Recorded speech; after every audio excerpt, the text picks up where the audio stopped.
Welcome back, Inebri-ites. This is Andy, the Inebri-art podcast. We are here at the Celebrate Greater Plymouth Live at 5 concert down here on the Hedge House lawn.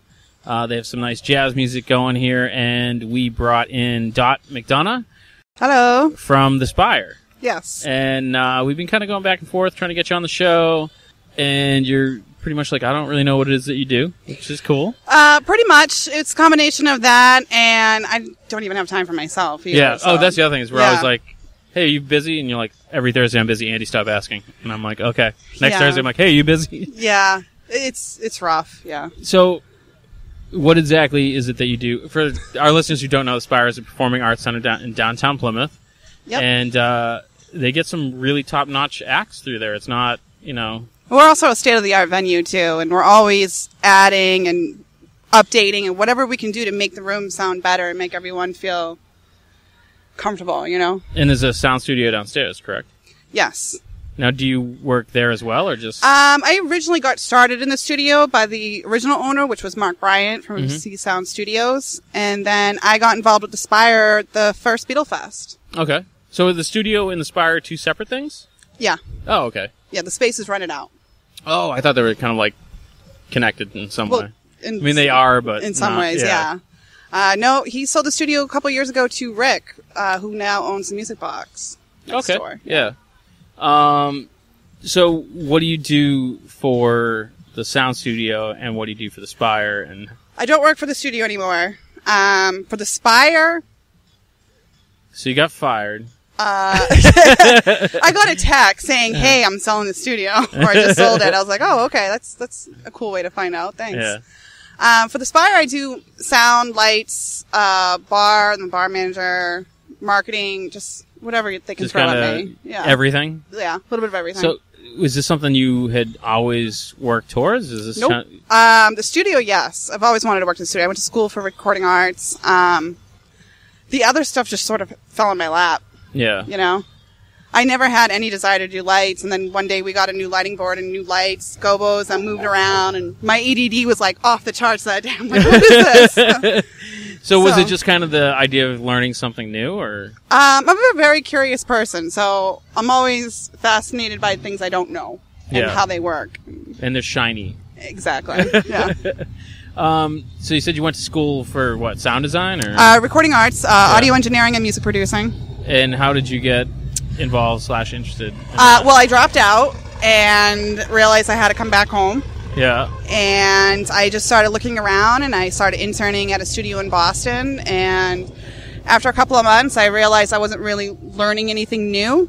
It was a fun experience, but I needed to further my education in some aspects. So I started looking around closer to home, and I found Mark, who was a little further down the street than he was at the Spire. Yeah. And so were you, was your dream like, I'm going to produce the next Beatles out? Like, what?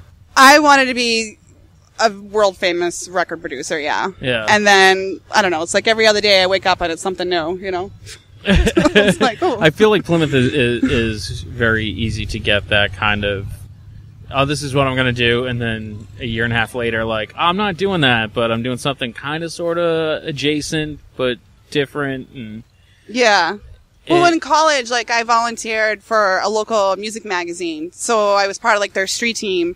So when we were trying to figure out how we can get younger kids in and what else we can do for marketing for the Spire, some of that came back to me oh, let's do this. And then I somehow, rolled into marketing side of it. And doing posters now. And you do so you design the posters as well? Now, yeah. Yeah. How long have you been with the Spire specifically? They've been open for a little over 5 years, so about 4.5. Has it really been that long? Yeah, 5 in April. So about 4.5. So, for I was there before they opened because of the studio, but right. Yeah. So for someone that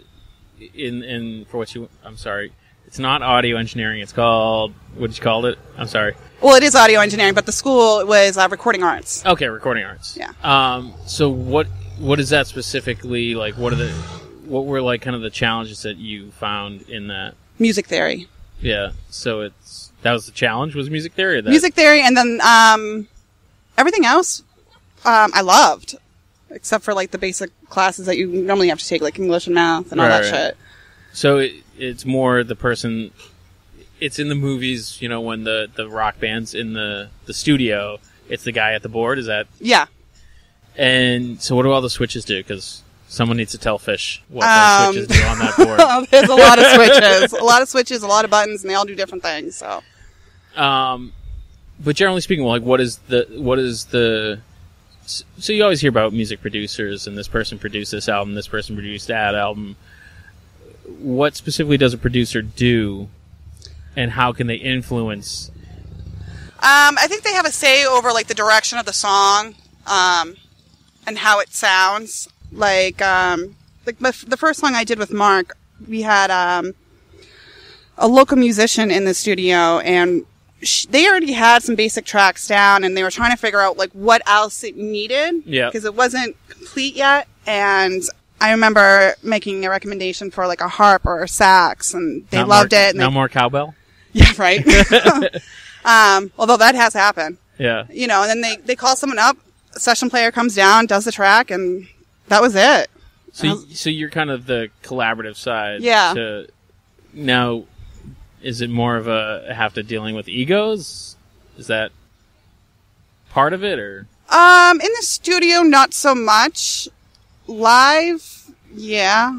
Yeah. Yeah. Well, so in the studio, I'm assuming it was more local musicians. So now we actually recorded Meghan Trainor 4 months before she got signed. Oh, no kidding. Yeah. Wow.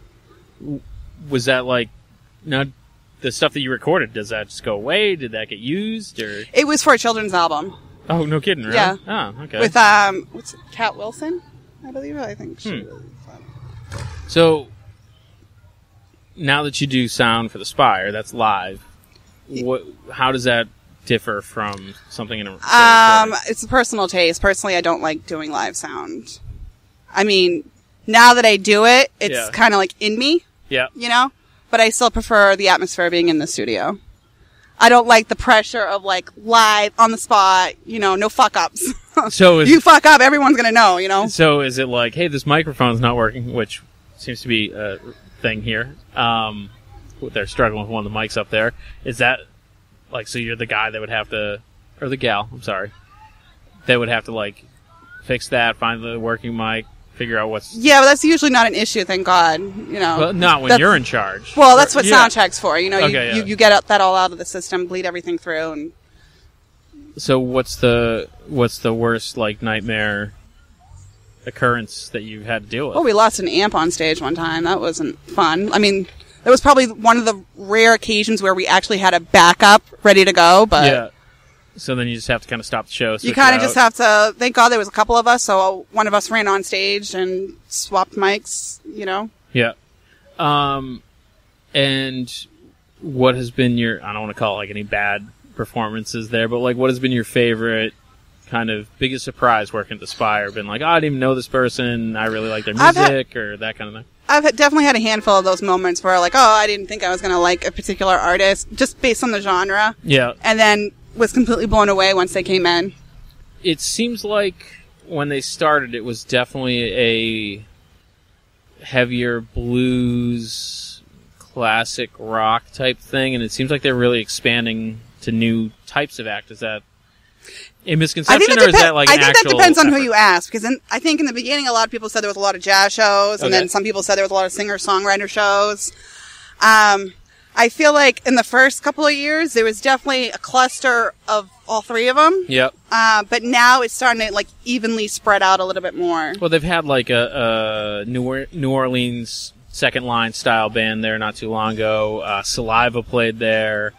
We were lucky enough to interview Uli John Roth from the Scorpions. So it seems like they're really kind of going all over. And I know they've done like comedy shows and stuff like that. Do you take part in that as well? Yep. I run sound for all the comedy shows. We're starting to do comedy shows at least once a month or every other month now. Yeah. But we've had some really great artists recently, like Grace Kelly and The Ghost of Paul Revere, you know. And The Ghost of Paul Revere just opened for somebody at the Blue Pavilion in Boston. So just a name to look out for, you know. They were getting...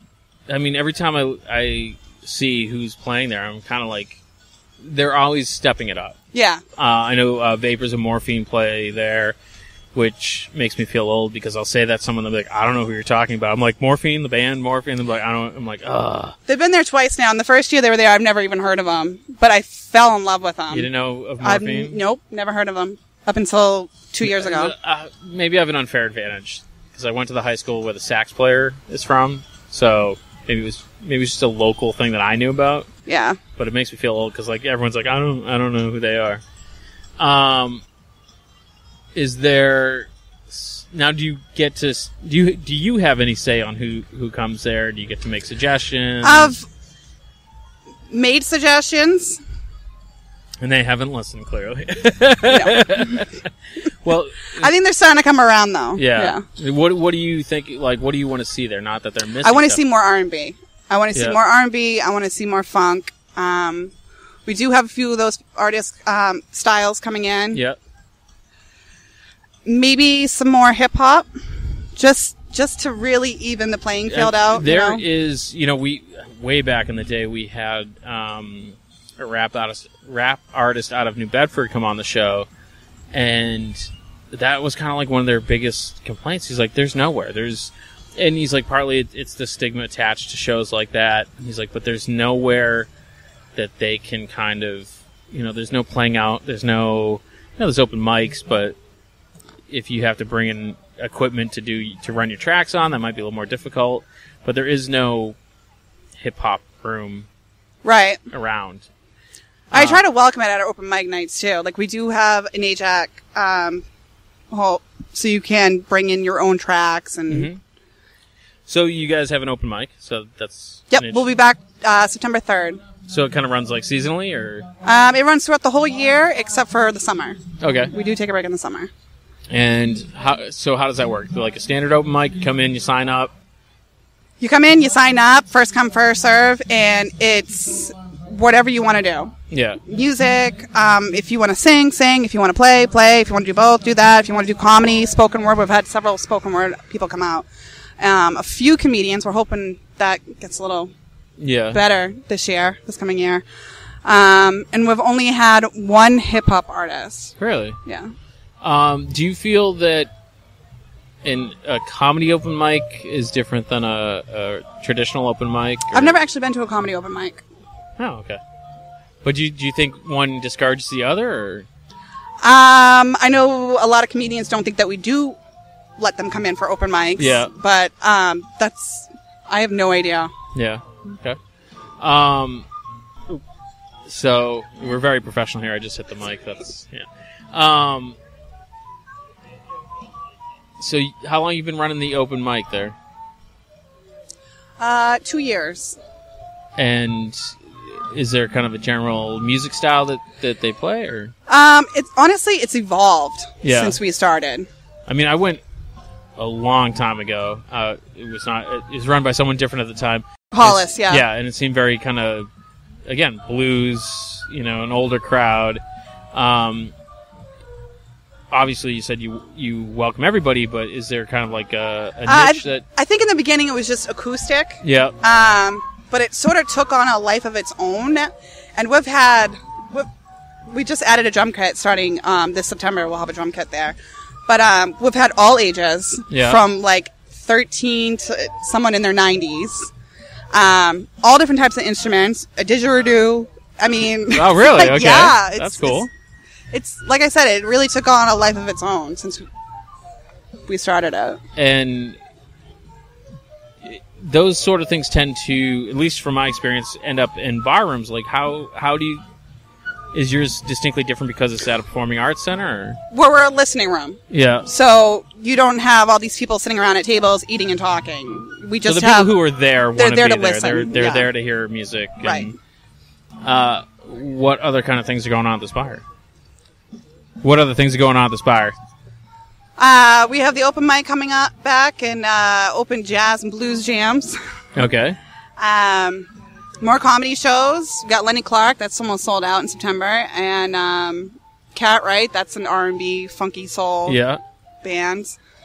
Do you feel that's I was having this conversation recently with a friend of mine about trying to run new and different things in town, and she was like, well, how about this? I'm like, well, Falmouth has that. She's like, well, how about that? I'm like, well, Wareham's doing that next weekend. Do you feel it's that kind of like, I don't want to say like old guard, but like when you bring something to them, like, hey, let's do the Rocky Horror Picture Show, and there's that like, I don't know, because it definitely took me at least 6 tries to get that, like, to go through, to convince Carl, like, I'm not going to burn your building down. I'm not going to damage things. And so that was a definite, like, uphill battle. Then we kind of sort of won. I don't think we'll be doing it again. There, anyways, it just didn't financially work for them. But do you find that kind of pushback where you want to do something new and different, that they're kind of hesitant because it is new and different? All the time. But I think there's more, like, to factor in. And it's not so much this other town did it. It's, well, when it comes to artists, there is a radius block. But yeah, I mean, you don't want to have the guy that's, like, 8 miles away play again. Right. Yeah. I just think they're a little reluctant to try something new with Plymouth, thinking that it might not go over so well instead of just deep diving.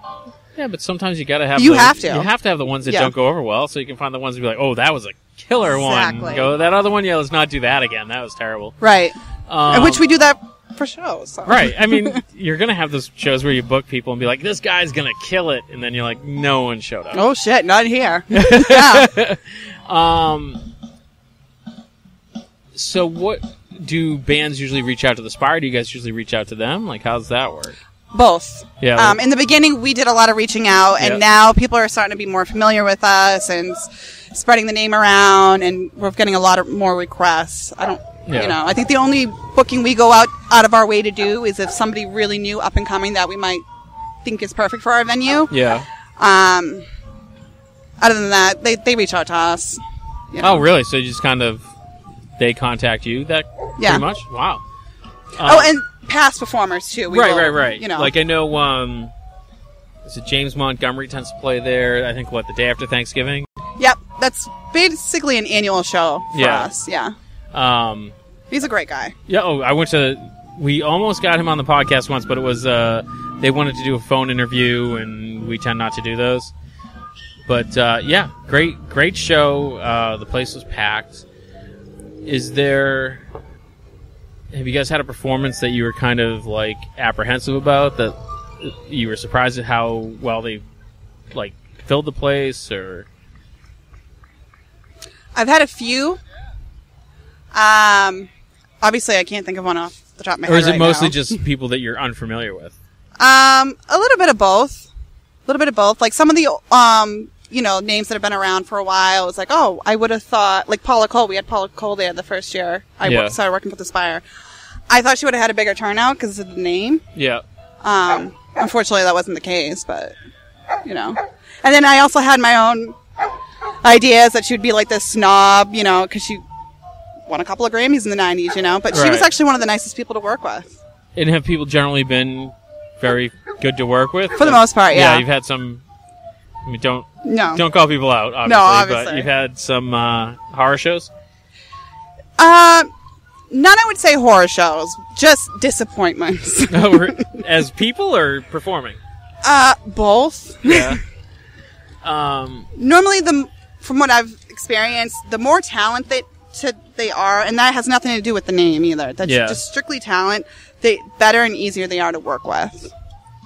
So you feel kind of the people humble. That are, I don't want to say on teetering on the line of professional and not professional, are more difficult to work with?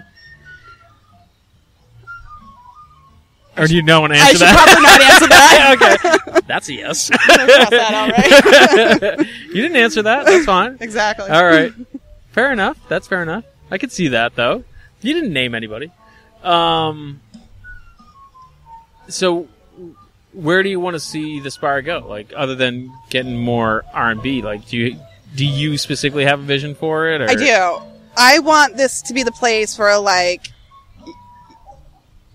people like Cat Wright, Dylan Bossie, who opened up for Joan Osborne. This kid is amazing. Talk about a blown away performance. Probably one of my favorites. And he opened up, and I mean, that kid could go far. And I'm pretty sure he's gonna. And I would like to have his picture on the Spire wall, be like, yep, he made it, but before he did, he played here. Right. And I want that for all the artists that we bring in, So you kind of... Like you want it to be like the stepping stone, like they played here before they were great kind of thing? Yeah. And, maybe they'll come back. Right. And you guys do have that. You have that wall inside of the people who play there. Is that something that's kept up, or is it just... Yep, we just swapped out some posters and put up new pictures and all that, yeah.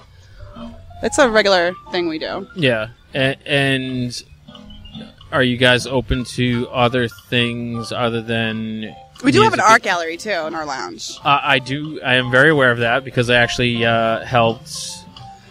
Oh, great! Now I'm gonna. It wasn't your name. Now, Lloyd and what's Lloyd's wife's name? Linda. Yep. Yes, Linda set that up, and she reached out to us to kind of help her get it set up, and I think I've helped her get a couple artists for it. But yeah, it's a very cool art wall there. I have no idea who's on it now. One of us works there. Yeah, it's funny when she reached out. I'm like, oh yeah, we can do that for you. But then she kind of had a different vision, and they went in a different direction. But that made me think of, at the time, they were putting in the elevator, which is in now, and so the Spire is a non-profit, correct? Yes. So how much is this? Like, do you have to have fundraisers, or is this pretty much just self-fulfilled? Like, we had fundraisers, we got grants. Yeah. It was a combination of a lot of things. I don't get involved with that aspect. Yeah. I do enough. Come on. They tell me, but it's like, okay, in one ear, right out the other. Yeah. But I know they got grants and obviously donations. So you took over some of the marketing, or do you do all the marketing, or just... No, just most of it. So what's the hardest part? Like, what's the trick about getting people out to a show? That one I'm still working on. So do you feel it's more... Do you feel the draws the artists that the more well-known, or specifically if they have a bigger crowd that follows them, that is what drives the attendance? Or it does help. It definitely helps. But that's not always the case either. It's... If they're doing a show outside of our radius, but in Boston or whatever, that's competition. That's people that we could have brought in. Right. Our biggest patrons are a lot older. We are trying to bring in younger kids, but we're still struggling with that one. Do you think that's a matter of bringing more relevant acts to them? Because yes and no, because we have. I think it's a combination of a handful of things. Money being one of them. Why go to a show to someone you sort of kind of like when you can go to a band that you really like for free down the street, Right. And there's no shortage of places to see music in around Plymouth. here, right? Yeah. I mean, we're recording at a concert. I think it's like $5 to get in. So, shout out to Greater Plymouth. Celebrate Greater Plymouth. I will never get that name right. I'm sorry, Gary. So do you think that's a detractor? That it's that much harder to get people to come out because of, they can go to one of a dozen restaurants? I do believe it's one of the problems we face, yes. Now,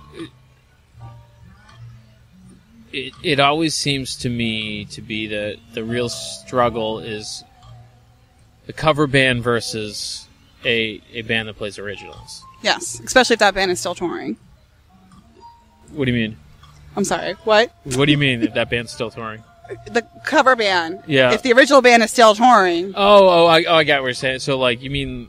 So I was thinking, like, a bar cover band as far as, like, we're going to play Wagon Wheel and then, Aerosmith song and, kind of the bar cover bands. But you're talking about, like, like a tribute band. Right. Yeah. I think I missed... That's all right. Yeah. That's... Whatever. Do you feel that there is a want for original music, Or do you think people want to know stuff or hear stuff they know? I think people just want to get out and escape. Yeah. So here, maybe this is a better way to ask the question. Do you think people are likely to go see a band that they know nothing about? I think people that are older are. Younger, not so much. Okay. So you think that's part of... Yeah, because it's the gamble. Yeah. And you think that's part of why you don't get a younger crowd there? It's part of the reason, yeah. Okay. All right. That's fair. So what bands you guys have coming up that you're really looking forward to? Catwright, Parsonsfield, Slamvovian Circus, and I think I just butchered that name as well. I have no idea who that is. Me neither. But they're an Americana band, and they look pretty wild, so I'm looking forward to that. Okay. Never heard of them. And there's a Front Country. There's what? Front Country. Oh, I thought you said a funk country. I'm like, what does that sound like? Okay. Oh, shit, don't say that. We haven't announced that one yet. Okay. Sorry. Edit that one out, too. Make some notes. Sneak it down, scratch. That's an R&B funk band, though. Ooh. Oh. So I see more and more of that nowadays, kind of like the mashups between the styles. Is that getting in popularity that you're I think that's aware what they have to do now, though. Yeah. I mean, everything's been done, so now it's just... What else can we create if we mix it together, you know? We interviewed a hip-hop bluegrass band, and they're amazing. They were a lot of fun. Are they from around here? No. They're kind of from all over, but they tour. And it's funny because after the interview, I'm like, oh, you guys should definitely come to Plymouth. And they're like, all right, we'll talk. And that's kind of where it stopped. Yeah, send their name over. Okay, definitely, because they're Emmy nominated. They did the theme song to Justified. Okay. On FX. I've heard of it. Okay. Great show. I hadn't even heard... No, I had heard of it before we interviewed them. And then after we interviewed them, I'm like, well, I got to check out the show. It's a pretty solid show. Okay. Very cowboy, but not... Cowboy's not the right term. Texan police procedural. It's good show. Okay. You know? What is your dream get? Like, who do you want? Is there one band above others? That we can afford? I don't know. Well, it would be pretty awesome to do a private show for the Lumineers. That would probably be my dream.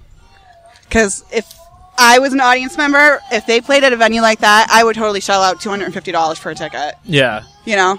And it's a very small, intimate... It's small, intimate, there isn't a bad seat in the house as far as visual and sound goes. Yeah. And I'll tell you, the first time I went there, I saw that because it's an old church, and they kind of keep that aesthetic. There's stained glass windows on the stage, and every seat is a pew. But they're cushioned. Well, that was I first walked in, I'm like, oh, shit, really? But they're very comfortable. So Lumineers, that's interesting. The cushion was actually acoustically treated for the room, for the sound, too. Oh, really? Yeah, because it was crazy reverb when we first sort of moved in. Huh.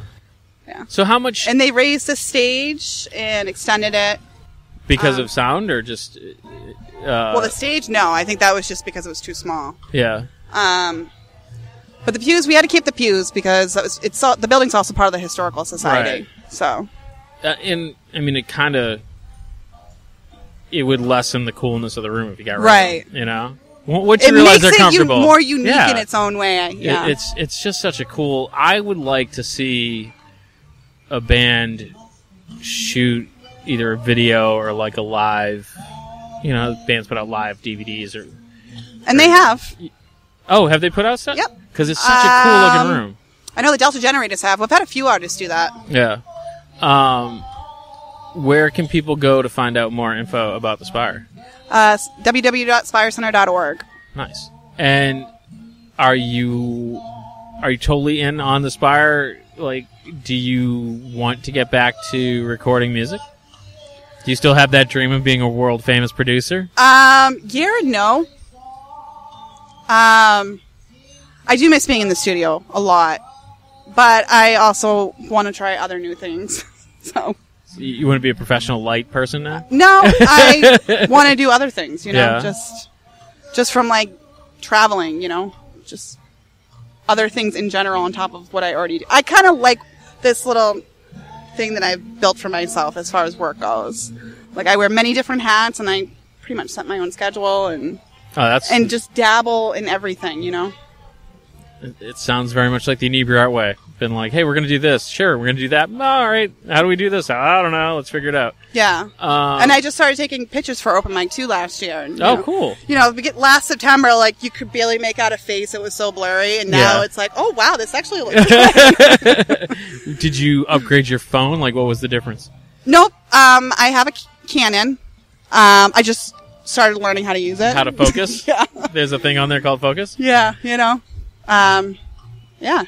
Just from fooling around, Yeah. And I have friends that I went to school with that went for photography too. So I'm constantly texting and calling, hey, how do I fix this? Like, what should I do to make it better? Are you guys looking to do more with the internet? Is there like an idea to like live stream stuff or make something available? Like, is there a YouTube channel for the Spire? We do have a YouTube channel. But that probably comes into like legality with the artist. Right. Yeah. We try not to do. We do a few live streaming, but we keep them short and sweet. Yeah. For a reason. Right. Well, you still want people to come out. Right. Exactly. Yeah. We want people to buy tickets. Yeah. Come into our venue. And so, do you kind of like put up stuff from older shows on the YouTube channel, or? No, most of the stuff that we put up is live. So it's like, last week we had Grace Kelly. So like I did like a couple of snippets. Yeah. And that's basically all we do. Or if we're doing like a raffle thing or something, we'll announce it live. Nice. And overall, has Plymouth been 100% behind the Spire? I mean, oh God, yeah. Yeah. And it's really just a big family down here. It is. Yeah. I mean, that's the only reason why we know each other is like, I think we know each other from knowing mutual people. Yeah. And it's just well, like I actually came to one of your art nights. Did you? Yeah. It was like back at Luciano's. Is that how you say it? Oh my God, Luciosa's. That must have been forever ago. I didn't say that. I didn't fuck up that name. All right, we can't edit out everything. I know, my bad. All right. But yeah. What did you paint? That was a paint. We don't even do those anymore. Do you remember what you painted? It was like a night sky with a tree. Colorful night sky, like almost like an aurora borealis kind of thing? Maybe. Wow. It was very memorable, obviously. I have it on my wall. Oh, do you? Yeah. I bought glow-in-the-dark paint. Because you supplied the paint or whatever, and I was like, I bought my own because I wanted shit to glow in the dark. Did you bring it with you? I did. I don't remember that. And then, you had a few people there actually end up using it. Wow. It was way to make us look bad. Oh, all right. Yeah. Everybody loves a toothbrush. Yeah. We can't use those anymore. We get yelled at. We speckled Carl's speakers at New World white, or black with white speckles, and he got kind of mad. So we don't do that anymore. Oh, that's too bad. It happens. He got over it, mostly. So thanks for coming on. It was fun. Thank you. And it's kind of very cool background jazz music that we got going on. I feel very like fitting. Yeah. So we hope to see more out of the Spire, and hopefully we can work together more in the future. Sounds great. Sweet. Thank you. Awesome. Okay, thanks for checking out the podcast. And don't forget to check out our other podcasts on the Inebri-art Podcast Network. There's the Bar Talk. There's Old Colony Cast. There's, of course, the Inebri-art Podcast. And our latest, Retro Redoctopus, a kind of nerd genre podcast that you can check out now, all available on our website at inebri-art.com. And pretty much available everywhere that podcasts are available, on Stitcher, iTunes, Google Play, Apple Podcasts, all those things. And if you don't see it where you're looking, let us know. We'll try to get onto that as well. And you can also email us at inebri-art@yahoo.com with your questions, complaints, and suggestions. And also, if you could take the time to rate and review us on iTunes, that would be phenomenal. That helps us get more exposure and bring more of these great podcasts to your ears. And thanks again for listening.